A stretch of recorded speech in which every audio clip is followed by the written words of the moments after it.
बाळासाहेब ठाकरे यांना वंदन करतो आम्ही या माध्यमातून. कालपर्यंत माननीय शरद पवार साहेबसुद्धा कोणाचे तरी गुरु होते, पण गुरुपौर्णिमेच्या मुहूर्तावर गुरुला दगा देण्यात आला. महाराष्ट्राच्या राजकारणामध्ये दगाबाजीचं राजकारण गेल्या काही काळापासून सुरू झालेलं आहे. काल महाराष्ट्रामध्ये समृद्धी महामार्गावर जो अपघात झाला, 25-26 निरपराध लोक निर्घृणपणे मारले गेले, जळून खाक झाले. त्यांच्या चिता जळत असताना ज्या घाईघाईनं राजभवनावर शपथविधीचा सोहळा जल्लोषात उत्साहात पार पडला, हे अत्यंत निर्दयपणाचं लक्षण आहे. एक दिवस थांबता आला असतो. संपूर्ण महाराष्ट्रात बारामतीमधले 3 लोक मृत्यू पावले आहेत. प्रत्यक्ष बारामतीमधले 3 लोक मृत्यू पावले आहेत. उत्तर महाराष्ट्रातील लोक मरण पावले, विदर्भातले लोक मरण पावले आहेत. प्रेतं पडलेली आहेत, प्रेतांची ओळख पटत नाही. नातेवाईकांचा आक्रोश सुरू आहे आणि 24 तास या दुर्घटनेला होत नाही. तोच राजभवनामध्ये हे सगळे लोक पेढे वाटत होते, मिठ्या मारत होते, फटाके वाजवत होते, शपथा घेत होते. या महाराष्ट्रानं इतक्या निर्घृण पद्धतीचं राजकारण कधीच पाहिलं नव्हतं. घाई होती शपथ घ्यायची, पण 24 तास थांबता आलं असतं. चितांची आग विझू द्यायला पाहिजे होती. पण दुर्दैवानं काल जे चित्र महाराष्ट्रानं पाहिलं ते महाराष्ट्राच्या प्रतिमेला काळीमा फासतो. तो शपथविधी आज होणार होता, मात्र तो 24 तास आधी घेण्यात आला अशी माहिती आहे. मी तेच तर म्हणतोय की त्यांना थांबता आलं नाही. या महाराष्ट्रावर एक संकट कोसळलेलं आहे. 25-26 लोकांचा मृत्यू झालेला आहे अत्यंत निर्घृण पद्धतीनं. त्याच वेळेला यांच्या शपथा घेत असताना ते सामुदायिक अंत्यसंस्कार सुरू होते आणि तुम्ही शपथा घेत होता, पेढे वाटत होता, एकमेकाला मिठ्या मारत होता. हा काय प्रकार या महाराष्ट्रात सुरू झाला आहे आणि याचे प्रणेते कोण आहेत? भारतीय जनता पक्षाला महाराष्ट्राच्या संस्कृतीवरती हा जो हल्ला चालू आहे, कलंक लावण्याचं काम चालू आहे, त्याची फार मोठी किंमत या सगळ्यांना चुकवावी लागेल, इतकंच मी सांगतो. ठाकरे आणि पवार महाराष्ट्रातली 2 मोठी राजकीय घराणी होती. एक पाठोपाठ दुसऱ्या पक्ष फोडलेला आहे.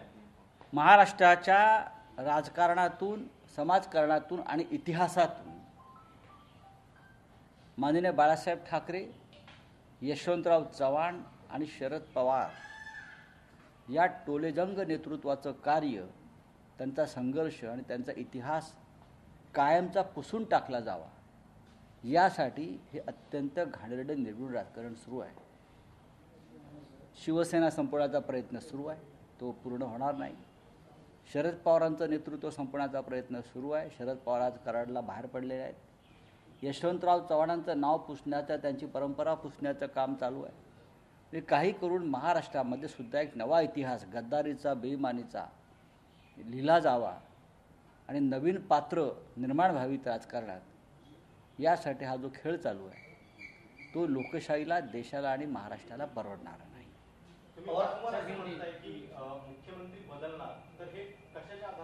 मी आधार सांगत नाही, मी सत्य सांगतो आहे.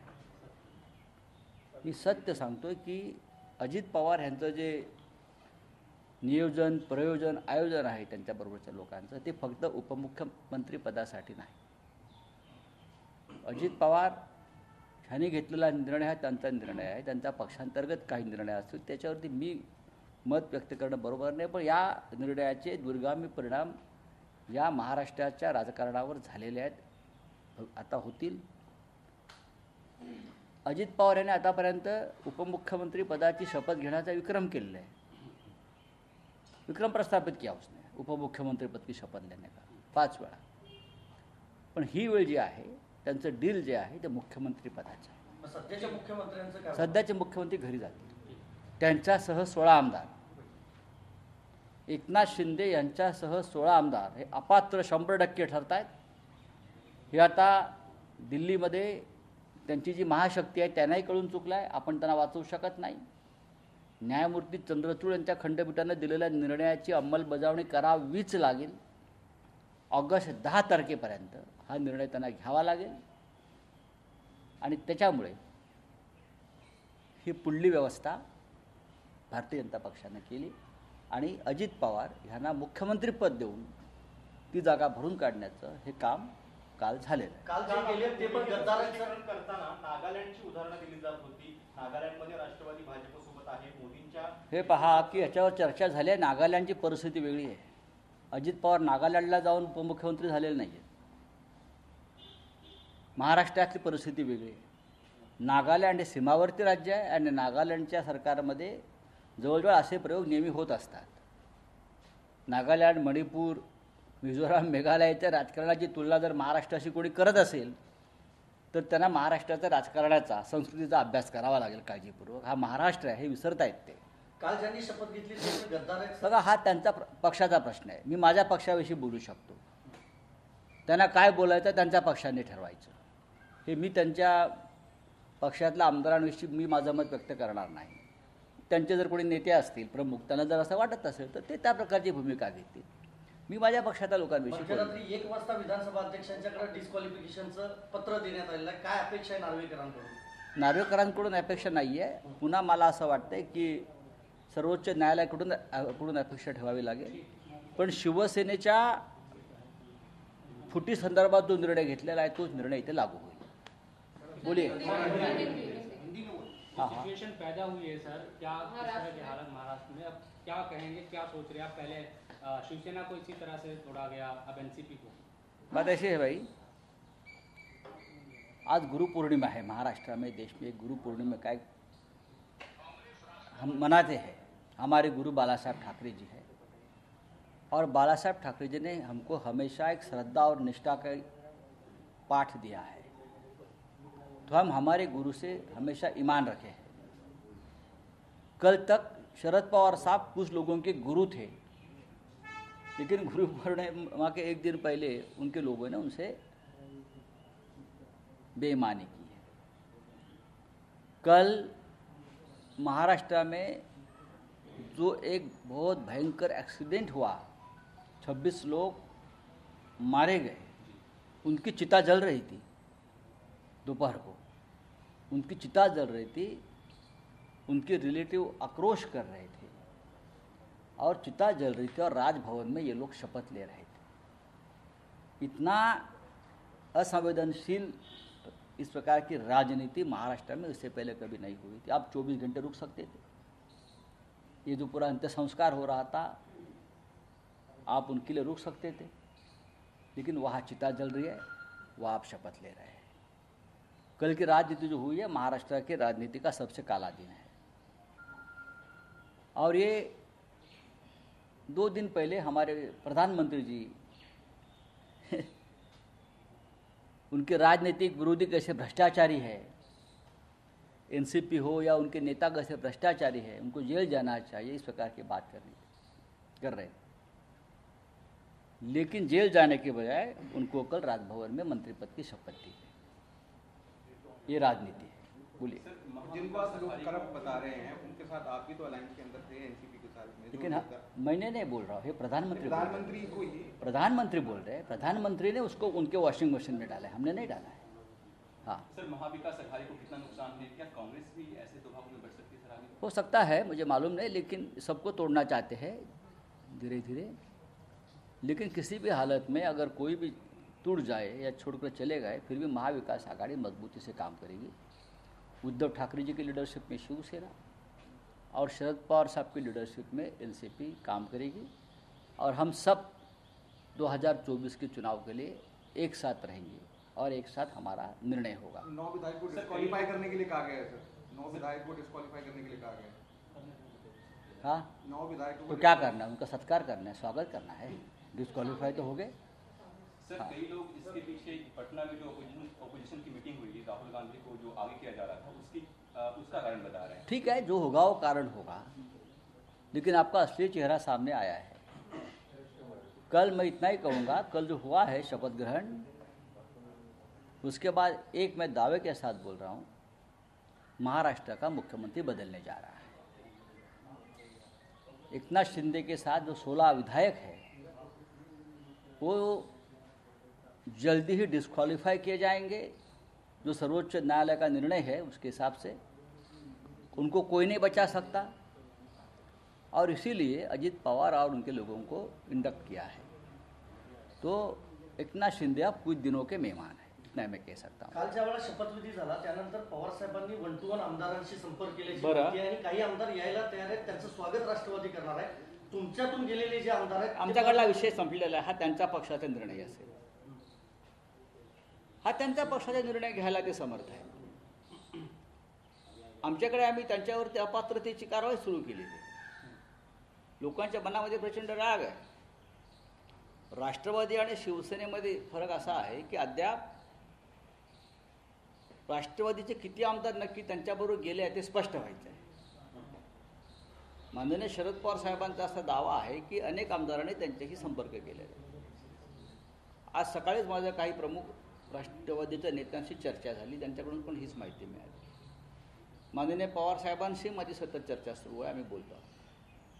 त्याच्यामुळे त्यांचे किती आमदार गेलेले आहेत हे कळायला थोडा वेळ लागेल. कारण ते सुरत किंवा गुवाहाटीला गेलेले नाही, ते मुंबईतच आहे, ते महाराष्ट्रामध्ये आहे. आम्हाला यासाठी हे पटकन कळलं की हमारे लोग सूरत गुवाहाटी में जाकर जितने बैठे थे उनको पता चला कि इतने लोग बाहर हैं. आज समान नागरिक कायद्या संदर्भात एक बैठक होते, काय भूमिका असणार आहे तुमच्या गटाची? पहले ड्राफ्ट तो आने दो. आज तो पहली मीटिंग है यूसीसी की. जब तक हमारे सामने ड्राफ्ट क्या है, किस प्रकार से कानून बनाना चाहते हैं, क्यों बनाना चाहते हैं, उसका उद्देश्य क्या है, पॉलिटिकल है, कॉन्स्टिट्यूशनल है या सोशल जस्टिस का कोई मुद्दा है उसमें लोगों के लिए, समाज के लिए, वो देखा जाएगा और निर्णय लिया जाएगा. तो जब ड्राफ्ट आया था तब आपने कहा था कि बीजेपी के, जब यूसीसी इंट्रोड्यूस किया गया तब आपने कहा था कि बीजेपी के पास कोई और मुद्दा नहीं है. जब ये तो सही है कि ये उनके पास अब कोई मुद्दा नहीं है 2024 के चुनाव के लिए. राम मंदिर हो गया, 370 हो गया, ट्रिपल तलाक भी हो गया, तो 2024 से पहले ये मुद्दा लाया है, लेकिन हम इसका ऊपर डिबेट करेंगे. ड्राफ्ट से पहले भी इसे शिवसेना की तरफ से स्वीकारा गया था. नहीं, हम देखेंगे नया ड्राफ्ट क्या बनाया है. कानून है, देश को दिशा देने वाला एक कानून बनने जा रहा है, तो ड्राफ्ट तो देखना पड़ेगा. सर अगर समाज के हित में है, राष्ट्र के हित में है, तो उस पर डिबेट करेंगे. सर इसमें कल से लगातार इस पर विमर्श हो रहा है, बहुत बहस हो रही है. इससे शरद पवार साहब को नुकसान हुआ है या देखिए, राजनीति में कुछ विधायक या कुछ एमपी अगर छोड़ के जाते हैं, उसका मतलब पार्टी को नुकसान हुआ है, ये चुनाव में समझता है. पार्टी जमीन पर रहती है. शिवसेना के लोग छोड़ कर गए, लेकिन आप महाराष्ट्र में आकर देखिए, पार्टी जमीन पर है, कार्यकर्ता है, हमारा मतदाता हमारे साथ है. शरद पवार भी एक बड़े नेता है, 50 साल से भी ज़्यादा समय तक महाराष्ट्र में और देश में राजनीति करने वाले वरिष्ठ नेता है. वो अपनी ज़मीन इतने आसानी से नहीं छोड़ सकते. उनकी लीडरशिप इस्टेब्लिश है, लोग उनके साथ रहेंगे. मराठा वोट पर कोई असर पड़ेगा? इमोशनली देखिए, बाला साहब ठाकरे हो, शरद पवार हो, उद्धव ठाकरे हो, ये लोकनेता है, जननायक है. ऐसे घटना से कोई फर्क नहीं पड़ता है. Thank you. जाणत्या राजाला संजयचा मोह झाला आणि फटका बसला असं ट्विट केलं आशिष शेलार. जाणत्या राजाला संजयचा मोह झाला. त्यांची मानसिक अवस्था चांगली नाही. कालच्या प्रकारानंतर हे सगळे भाजपचे लोक जे जुने जाणते आहेत ते अडगळीत गेले आणि नवीन त्याच्या बोकांडी बसले. त्याच्यामुळे त्यांची मानसिक अवस्था आहे. आम्ही सगळे एकत्र आहोत. आपण सुद्धा त्यांच्याबरोबर काम केलं आहे, जे आपण ज्यांचं नाव घेता येते. ज्येष्ठ नेते आहेत या राज्याचे, देशाचे. इतकंच सांगतो. धन्यवाद. एनसीपीला बी टीम म्हणून कोण? बीजेपीची बी टीम ते आता माननीय पवार साहेब त्याच्यात उत्तर देतील. काल जो शपथविधी झाला तर त्यानंतर भाजपमध्ये काही प्रमाणात आता नाराजी दिसते. समरजित गाडगे कोल्हापूरमधले राजीनामा द्यायची शक्यता वर्तवली जाते. भाजपला फटका बसेल? सर्वच नाराज आहेत. ह्या राजकारणाला महाराष्ट्र विटलेला आहे. हे काही काळ सहन करावं लागेल. इतकं. धन्यवाद.